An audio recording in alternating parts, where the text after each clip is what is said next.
Mr. Duffy, what's behind this strife in North Ireland? Is it a struggle between the Catholics and Protestants? No, it is certainly not that at all. It's very distressing to hear this coming over on the news all the time, because this is certainly not the case. It's a struggle, as it has always been for the last 700 years. Rather, it's an extension of the struggle of the English versus the Irish as to who should run affairs in Ireland.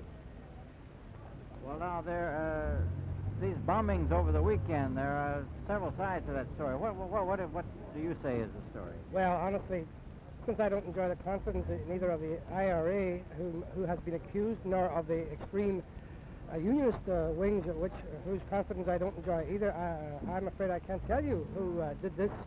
But apparently, if it has been meant for an ill effect, it has had a good effect, since it has precipitated this thing further by possibly weeks and weeks. Well, now, the British, of course, have troops there now, but they're supposed to be in a protective capacity. Do you think it's going beyond that? Could it explode into a civil war? Well,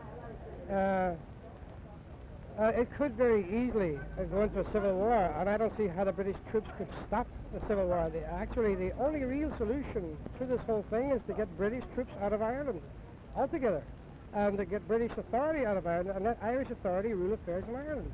That's the only solution.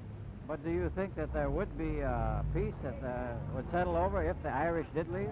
If the British did leave and pull their troops out? No, there wouldn't be peace immediately, because the people in the north of Ireland who want British rule, they're called the Orangemen, they're pro-British stock, and that's what they want to be called, British stock, British elements. They wouldn't settle down easily to an all-Irish government ruling all Ireland. So therefore, it would be quite some time, I don't know how long it would take, be quite some time before things would settle down peaceably. But they would have to settle peaceably once the umbilical cord was cut with England, same as this country had this to happen. Well, are you trying to get the sympathy of the United States for Ireland? Are you trying to get this country to do something about the situation there? Oh, yes, indeed. We're trying to get the people here to be well aware of what is happening, because without the United States dollar, England couldn't do anything. She certainly couldn't maintain all the troops that she has in Ireland and that she's going to send.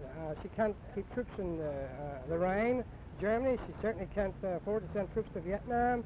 We're not proposing that she should or she shouldn't, but the fact of the matter remains there aren't any British troops anywhere in the world because she can't afford to send them. Recently she sent British troops to Anguilla because they couldn't resist, and she sends more British troops to Ireland because they can't resist.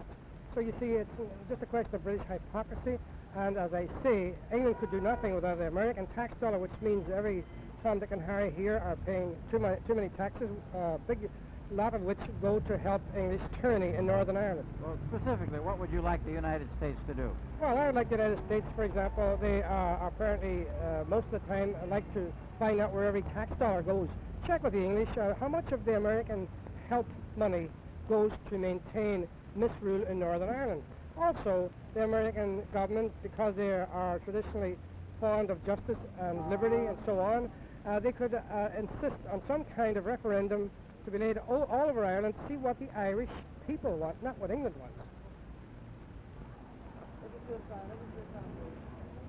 Let him turn and walk off as Picket.